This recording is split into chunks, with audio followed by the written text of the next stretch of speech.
დავბრუნდით და ვფიქრობ ყოველთვის ძალიან საინტერესო თემით. ვფიქრობ, ვიცი რომ შენ ძალიან გაინტერესებს, ხო? დავსწავლობ. ხო, ესე იგი, ძალიან საინტერესო არის ეს ამბობი, რომ იცი რა, აი ეს კონკრეტული დაუშვათ ზოდიაქოს ნიშანი, აი ზუსტად არის იმ პროფესიისთვის, რაც რა პროფესიაშიაც არის. მოდი დღეს ჩვენი საოცარი სტუმრისგან ასტროლოგი მარიამ შუკაკიძისგან გავიგოთ ზოდიაქოს რომელ ნიშას რა პროფესია უხდება. თან ძალიან მნიშვნელოვანია, მე მგონია, იმიტომ რომ ბოლოზარი იყო სტუდენტებს აი ეხლა პერიოდი რომ პროფესია აირჩიოს, შეიძლება მარიამმა გადაათქმევინოს და უცებ რაღაცა სხვა პროფესიისკენ წავიდეს ის ადამიანი. ხო მარიამ, მოგესალმები. მოგესალმებით, ნამდვილად ძალიან აქტუალური და მნიშვნელოვანი საკითხია, იმიტომ რომ ბევრი ადამიანი უფრო რეალიზებული იქნებოდა და წარმატებული სწორედ რომ აერჩია თავისი სფერო. ამიტომ აქ მნიშვნელოვანია რომ რაღაცა მეზობლებს და ნათესავებს კი არა, ჩვენს გულის თქმას დავუჯეროთ, რომ აი მე ვინ ვარ და აი მე რა შემეფერება. კარგი, აბა მოდი დავიწყოთ. პირველ რიგში ვიტყვი რომ მხოლოდ აი თქვენ ზოდიაქოს ნიშანს არ აქვს გავლენა იმაზე თუ რა პროფესია შეგეფერებათ, გააჩნია პირად რუკას. ხა პირად რუკას როგორ ვიგებთ? ხა დაბადების თარიღი, წელი, ანუ რა პლანეტების კონფიგურაციაზე დაიბადეთ ინდივიდუალურად თქვენ, ხო? ანუ ჩვენში რამოდენიმე ნიშანი არის, ანუ ჩვენ ვართ რამოდენიმე ზოდიაქოს ნაზავი, ასე ვთქვათ, ანუ არ ვართ მარტო კლასიკური თევზები ან ხალწულები და ასე შემდეგ. ამიტომ პირად რუკის ცოდნა უფრო გვეხმარება ხოლმე სიღრმისეულ ორიენტაციაში, რომ ვურჩიოთ ადამიანს, რომ აი შენი კარმა ასეთია, მაგალითად აი ამ სფეროში უფრო წარმატებული იქნები და ასე შემდეგ, მაგრამ ეხლა ზოგადად შეგვიძლია განვიხოთ, რა თქმა უნდა, რა ნიშანს, რა სფერო შეეფერება. ერთ კითხვასაც დაგესვა, სანამ დავიწყებ. აი აუცილებელია რომ რაღაც 100 საკში დაუშვათ, იგივე ხა აბიტურიენტები არიან, ხო ბავშვი? აი ამ პერიოდში შეიქმნას პირადი ასტროლოგიური რუკა. შეიძლება რომ რაღაც 100 საკის მერე, აი პირობითად მე რომ ეხლა გავიკეთო ასტროლოგიური რუკა. ნებისმიერ 100 საკში კეთდება. და აღარ იცვლება ეს ერთი არის და არ აქვს მნიშვნელობა, კი, ანუ ხა მე ჩვილ ბავშვებზეც ვაკეთებ ხოლმე, არ აქვს ამას მნიშვნელობა, ნებისმიერ 100 საკში დგება, იმიტომ რომ თქვენ რა პლანეტებზე დაიბადეთ, ეს არ შეიცვლება. ანუ ეს არ აცვალება, ეს არის მუდმივი, ეს არის თქვენი გზამკვლევი ამ ასე ვთქვათ რეინკარნაციის განმავლობაში, ანუ რა უნდა გაითვალისწინოთ. აბა და ნებისმიერ 100 საკში შეიძლება. მოდით დავიწყოთ სტიქიების მიხედვით განვიხოთ რა სტიქია, როგორც რა სფეროები შეეფერება, ხო? ჯერ ცეცხლის ნიშნების დავიწყოთ, ეს არის რა ვერძი, ლომი, მშვილდოსანი, ну ეს არის რა თქმა უნდა ყველაზე ისეთი ლიდერული ენერგია არის და ძალიან ხშირად მიდიან ხოლმე ან სპორტის სფეროში, მაგალითად ვერძებს განსაკუთრებით უყვართ, იმიტომ რომ ძალიან მოუსვენარი ნიშანია და ისე ტემპერამენტიანი და სპორტი ზოგადად ვურჩევ ხოლმე ყველა ვერძს, რომ ეს სპორტით დაკავდით მეთქი. სპორტში, პოლიტიკაში არიან ეს ნიშნები, ანუ ძალიან ქარიზმატულები არიან, თუმცა ამის გარდა კარგად გამოზიდ ბიზნესი, ხო? ანუ კარგი ლიდერები არიან, კარგი მმართველები და კიდევ ვიტყოდი, რომ საკმაოდ ისეთი კარგი წარმატება აქვს შემოქმედებით სფეროებში. აი განსაკუთრებით ლომი არის ძალიან შემოქმედებითი ნიშანი. აი ბევრი მხატვარია ლომი მაგალითად, ხო? ან დიზაინერი. ამიტომ ლომებზე შეგვიძლია ვთქვათ, რაც შეეხება მშვილდოსანს, აქ კიდევ ერთი ნიუანსია, მოგზაურობა ძალიან უყვართ, ეს არის ესეთი მასშტაბური ნიშანი, ამიტომ კარგი კოუჩები არიან, კარგი თარჯიმნები არიან, ანუ ენებს კარგად ითვისებენ, კარგი პედაგოგები არიან, ხო? აი თაკო ძალიან უყვარს მოგზაურობა. შეიძლება რომ მასში იყოს რაღაცა შვილდოსნური. კი, თან მორიელია და აი მორიელს ხშირად აქვს ხოლმე ეს შემდეგი ნიშნები შვილდოსნის გავლენა. შეიძლება პერიოდში არის რაღაც საინტერესო, რამდენადაც ვიცი ასცენდენტი თევზები ვარ და სადღაც შვილდოსანის იქნება სავარაუდო. რა თქმა უნდა, კი, ასცენდენტი სახლია უკვე და ეგ საათით ითვლება და აი პლანეტარულად შეიძლება ან ვენერა გქონდეს და უშუალოდ ან მარსი ან მერკური გქონდეთ შვილდოსანში კი და მაგასაც აქვს გავლენა. შემდეგი ხარო გავაგრძელოთ მიწის ნიშნები, ხო? ეს არის უკვე დამიწებული ბიუროკრატიული, ხო? კურო, თხისქა, ქალწული, რა თქმა უნდა. აი მოდით ვთქვათ ჯერ ქალწულზე. ხა ქალწული რა თქმა უნდა თუ ტიპიურია და იქ არ არის რა ცეცხლის ნიშნების გავლენა, კარგი საოფისე მუშაკი, ანუ შეუძლია რაღაცა რუტინული, ხა სხვებისთვის შეიძლება ცოტა მოსაწყენი, მაგრამ საპასუხისმგებლო საქმის კეთება, ანუ ოფისისთვის ხა ტიპიური ქალწული რო ყავს, იდეალური, ანუ ყველაფერს გააკეთებს, აი მართლა, საკმაოდ პასუხისმგებლიანია და აი დროულად, აი დედლაინებში ჯდება ხოლმე. ანუ ესეთი საოფისე მუშაკი, კიდევ სხვა შორის ექიმობაც კარგად გამოსდით ხოლმე, ანუ ნამდვილად კი ანალიტიკური გონება აქვს და უყვართ სხვების დახმარება და ამიტომ კარგად გამოზიდ ეგ სფეროც. ახლა რა შეეხება თხისქას, თხისქა კარგი მმართველია, ხო ეს CEO, ასე ვთქვათ, ხო, კარგი მმართველია. და შეიძლება თავის ბიზნესი გააკეთოს, ანუ თხისქა უფრო სხვა ამბიციებითაა კიდე წარმოდგენილი, ანუ მარტო მარტო ოფისში არ დარჩება, მას შეიძლება თავისი რაღაც ოფისი გახსნას, მე ანუ ამბიციურია ძალიან და დისციპლინირებული და მომთხოვნია, სხვა შორის ტიპიური თხისგა. თავის თავსაც ბევრს თხოვს და შენ გარშემოყოფებსაც. ამიტომ კარგი ისეთი მართველი გამოდის, ცოტა მკაცრი. რაც შეეხება კუროს, ახლა კურო სხვა შორის შემოქმედებითია, იმიტომ რომ ვენერა მართავს, ხო, რაღაც ხელოვნების და სიყვარულის პლანეტა არის და ამიტომ კუროებზე ვიტყოდი, რომ შემოქმედებით სფეროებში, აი ხელოვნებაში საკმაოდ კარგად არის, ანუ ბევრი მომღერალიც არის კუროს ხოთა შორის, ხო, ანუ შემოქმედებით საწყისები მასში არის კუროში ზოგადად. კიდევ ბიზნესი კარგად გამოსდით, ხო, ბევრი ეკონომისტი, ფინანსისტი არის კურო, იმიტომ რომ აი უყვართ ეს ფულის ეგრეგორთან მუშაობა, ხო? არა მშრომელები არიან ამალებით არიან, კიდევ ყველაზე მშვიდია. აი ყველა მიწის ნიშნებიდან გამომდინარე, აი ეს არის ყველაზე მშვიდი და სტაბილური. ისე მარიამ, არის ისეთი ზოდიაქოს ნიშანი, ვისაც ფულის ეგრეგორთან მუშაობა არ უყვარს?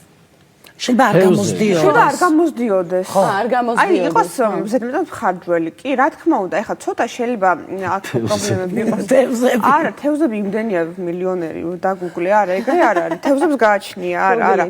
არა, თევზებს თუ აქ დავუშვათ ვენერა ვერტში, შეიძლება იყოს ძალიან ხარჯველი. ამიტომ ისევ პირად რუკას გააჩნია. აი ძალიან ხარჯველები არიან ეს მაინც, აი მშულოსანი ძალიან ხარჯველია, ვერძიც ხარჯველი, აი ცეცხლის ნიშნები. ლომიც ხარჯველია, მაგრამ შეუძლია მოზიდვა თავისი ხარიზმით ფინანსების. და კიდევ ახლა ტყუპებსაც აქვს ეს ტენდენცია, რომ აი წამოუარა და შეიძლება ბოლომდე რაღაცა დახარჯოს. სასწორს შოპაჰოლიკია სასწორი და აი შოპინგზე თუ წავიდა, ჯობია საფულე დატოვოს სახში და ცოტა ფული წაიღოს, თორემ ბოლომდე სასწორის ერთ-ერთი გამოსავალი დეპრესიიდან არის შოპინგი და პირადი ურთიერთობები, ფლირტი, რა თქმა უნდა, ხო, გაპრანჭვა. ნამდვილ თერაპია. გაპრანჭულად დავჯდე. გაპრანჭულად. თუ შეიძლება. ხო, შემდგომში ახლა რა დავუშვათ წყლის ნიშნები, ხო, ჰაერი და წყალი. და ჰაერი, კი, წყალი. ესე იგი, წყალი არის მისტიური სტიქია ძალიან, ხო? ეს არის რა მორიელი თევზები, კირჩხიბი. ძალიან ძლიერი ინტუიცია აქვს და ბევრი ეზოთერიკოსი არის ხოთა შორის წყლის სტიქიის, ხო? აი, მორიელებს განსაკუთრებით აქვთ ეგ, კი. ინტუიცია, წინადგრძნობა აქვთ ძალიან ძლიერი. თევზებს და მორიელებს კიდევ უფრო განსაკუთრებით აქვთ ეგ ხოთა შორის. ხა კირჩხებსაც აქვთ, მაგრამ კირჩხიბი ყველაზე უფრო დამიწებულია კიდე ამ ნიშნებიდან, ну, თუ შევადარებთ ამ ორ ნიშანს. რომ განვიხილოთ ახლა კირჩხიბს კარგად გამოსდის, აი რესტორატორია კარგი, კულინარია კარგი, ანუ აი სახლის საქმეები კარგად გამოსდის, შეიძლება იყოს ბავშვის ფსიქოლოგი, შეიძლება იყოს პედიატრი დავუშვათ, ხო ან ოჯახის ფსიქოლოგი დავუშვათ, ხო აი ოჯახურ საკითხებს სკოლების ფსიქოლოგი შეიძლება იყოს კარგი და სხვა შორის უძრავი ქონების ბიზნესშიც საკმაოდ დიდი წარმატება აქვთ. ანუ ბევრი პროფესია ბევრი პროფესია კი და ხელოვნებაც, იმიტომ რომ აი ხელოვნება აი სამივე ნიშანს შეეფერება, აი ეს მომღერლებიც არიან, აი მორიელები და უშუალოდ თევზები, კირჩხები, ანუ ეს არის შემოქმედებითი ნიშნები და რა თქმა უნდა ინტუიციიდან გამომდინარე შეუძლიათ რომ ეზოთერიკის სფეროშიც წავიდნენ. ანუ ეს თანდაყოლილი აქვს, ანუ ამას ვერ შეიძენ ხელოვნურად, ეს არის ან გაქვს ან არა.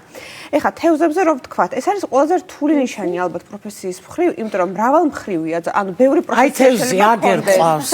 ყველაზე მეტად მაინტერესებდა თან ველოდებოდი. ბევრი პროფესია ნამდვილად თევზებისთვის, იმიტომ რომ საკმაოდ ინტერესიანია. არ უყვარს რაღაცა მაინც ერთ სფეროში ჩაკეტო, ამიტომ ბევრ ეხლა მეც ბევრ სფეროში ვარ ხოთა შორის. ხო და თევზები ხარ? კი, თევზები. იცი რატომ უყვარს ბევრ სფეროში, რომ ბევრი შეუძლია. ბევრი შეგვიძლია და ბევრი ინტერესი და ტალანტები გვაქვს. რა თქმა უნდა. მაგრამ აი ნახე ბექნუსაც აქვს აი რაღაცა ეზოთერიკული რაღაც წინადგრძნობა. მე შესწავლილი მაქვს და იმიტომ ალბათ. ეს არის ინტუიცია. აი თევზები არის ძალიან ძლიერი ფსიქოლოგი, ანუ არ ჭირდება დიპლომი, რომ ფსიქოლოგი იყოს, კარგად ესმის ადამიანების ხოთა შორის ინტუიცია ძლიერი აქვს. შემოქმედებითი სფეროები, ხელოვნება შეიძლება აქვს. კიდევ არ ვიცი, ბიზნესშიც საკმაოდ წარმატებულები არიან, დიზაინში, ანუ ძალიან მრავალმხრივი სპექტრი აქვს გამოვლინების ამ ნიშანს ნამდვილად თევზებს. ბიზნესშიც შეიძლება კი.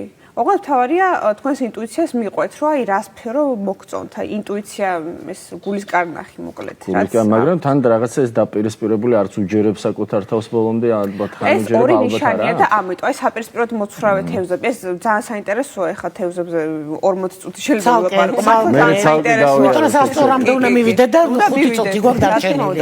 ჰაერის ნიშნები, ეხლა ვთქვათ, სასწორი, ტყუპები, მერწყული. მორიელი გამოგჩა, მოიცადე მორიელი, თუ გაბრაზდა დავიღუპე. მართალია ხო? ნუ მორიელი ახლა არის როგორი? მორიელი, აი, კარგი დეტექტივები არიან და მედიცინის სფეროში, აი, ქირურგია კარგად გამოსდით, ქირურგია, ხო? აი, სადაც გამძლეობა, ცივი გონება გჭირდება, კარგი ანალიტიკოსები არიან. სხვა შორის ფინანსისტობად შეუძლიათ, რომ აი, რაღაც თავისი სფერო გქონდეთ. აი, ან პროდიუსერები გამოვიდნენ დაუშვათ, ხო? ან აი, ხელოვნების სფეროში წავიდნენ, ანუ კარგი წარმოსახვის და გამომგონებლური უნარები აქვს კიდე მორიელს. ჩვენ ვიცნობთ არაჩვეულებრივ პროდიუსერ მორიელს. ნამდვილად აი აქ არის, აი გუშიც არის, ყურშიც არის ყველგან არის. აკონტროლებს ყველაფერს გეთახმები. კი, გაკონტროლება სადაც არის ქირურგიაც კარგად ესმის. კი, ნამდვილად. კი და ფსიქოლოგიც საკმაოდ კარგია მორიელი, კი. კი ბატონო. მოვედი წყლებთან. არა, ჰაერთან. ხო, ჰაერისტიკია, ესე იგი ტყუპები, მერწყული, სასწორი. ეს არის ყველაზე თავისუფალი და ისეთი ექსპერიმენტების მოყვარული ისეთი სტიქია და ყველაზე ნაკლებად უყვართ შეზღუდვები. ამიტომ თუ ტიპიურია, ხო, ეხა საოფისე და ისეთ ბიუროკრატიულ სფეროებში მოწყინდება უბრალოდ. ეხა ის კი არა რომ არ გამოვა, უბრალოდ მოწყინდება. რუტინული სამუშაო. რუტინული არ უყვართ, ხო. რაც შეეხება სასწორებს, სასწორი ისევ და ისევ ხელოვნებას ვიტყვი მეორე ვენერას ნიშანია კურო შემდეგ და შეიძლება აქ რაღაცა სამსახიობოც, რაღაცა დიზაინი, მოდა, შეიძლება აქ რა იურიდიული სამართალი. ძალიან დიდი წარმატება აქვს მაგ სფეროებში სასწორებს ხოთაშორის. სადაც სამართალია და უნდა დაიცვა დაჩაგრულის უფლებები, იქ სასწორი ნამდვილად ძალიან ძლიერი დიპლომატია. კი, რაც შეეხება ტყუპებს, ჟურნალისტიკა, კომუნიკაციის სფეროები კარგად გამოსდით, მწერლობა, ანუ ლაპარაკი უყვარს ტყუპებს და კომუნიკაბელურია, ამიტომ აი ყველა სფერო, რაც ინფორმაციის მიღებასთან, გავრცელებასთან არის კავშირში, ხო? სოციმედია თუნდაც, მარკეტინგი, გაყიდვები და მერწყული არის რა ისეთი ანალიტიკური გონება აქვს, შეიძლება წავიდეს რაღაცა IT-ის სფეროში დაუშვათ. სხვა შორის პოლიტიკაში შეიძლება წავიდეს, შეიძლება იყოს ისეთი სამეცნიერო სფეროებში, ანუ სადაც არასტანდარტული ისეთი არაორდინალური მიდგომები გვჭირდება. ძალიან საინტერესო. ინფლუენსერიც კარგია მერწყულის. მაგრამ როგორც მარიამმა თქვა, აუცილებელი ყველას ქონდეს პირადი რუქა და იმის მიხედვით ვიხელმძღვანელოთ, ხო? და იცი აუცილებლად ძალიან საინტერესო იყო, რაზეც საუბრობდით, ისიც დამაინტერესა სხვათა შორის. რა ხდება 21 რიცხვში? სანამ ეთერში შემოვიდოდით, 21 ივნისი ძალიან მნიშვნელოვანი დღე არის და ამიტომ მარიამ აუცილებლად შეუნდა მოხვიდე მანამდე ჩვენთან და თუ გვაქვს დრო ორი სიტყვით რომ დაგვიანონსო, აი რა იქნება 21-ში, რას ვნებოდოთ? მაგრამ დრო აღარა გვაქვს. აი სიურპრიზად დავტოვოთ. სიურპრიზად დავტოვოთ. უღრმესი მადლობა. მადლობა თქვენ. მადლობა სტუმრობისთვის. ძალიან დიდი მადლობა მარიამ. მოკლედ დაგემშვიდობებით დღეს, ამით გემშვიდობებით, ძალიან დიდი მნიშვნელობა აქვს შეადგინეთ პირადი რუკა და ჩვენ ხვალ დაგიბრუნდებით. დროებით.